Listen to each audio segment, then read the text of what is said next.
अस्सलाम वालेकुम। Saeed autos bike parts की स्क्रीन पर आपको खुशामदीद वेलकम। ये होंडा का एक बॉक्स आपके सामने पड़ा है। ये दरअसल होंडा 125 का जो डीलक्स मोटरसाइकिल है उसकी पेट्रोल गेज है। आप देखते हैं कि मीटर में उसके एक सुई लगी होती है। जब आप पेट्रोल डालते हैं तो वो आपको बताती है कि पेट्रोल आपका कितना है या नहीं है। तो ये दरअसल उसकी टैंकी के अंदर, पेट्रोल टैंक के अंदर जो है उसके अंदर ये चीज़ लगी होती है। जैसे आपके पानी की टैंकी आजकल है, या आजकल जैसे गर्मी है तो रूम कूलर जो आपके हैं, एयर कूलर, उनके अंदर एक फ्लोट सा लगा होता है।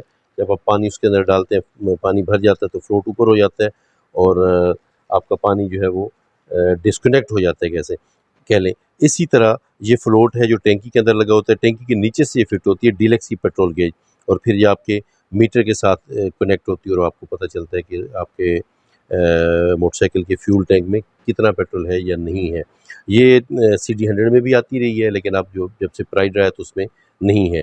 डीलक्स मोटरसाइकिल के लिए होंडा की genuine petrol gauge Saeed auto bike part Saeed auto bike part पर आपको अवेलेबल है। जहाँ पे भी हैं, जब भी चाहें, स्क्रीन पर आपको व्हाट्सएप नंबर नज़र आ रहा है, जब भी चाहें, जहाँ भी चाहें, सईद ऑटो बाइक पार्ट से कैश ऑन डिलीवरी मंगवा लें। अस्सलाम वालेकुम।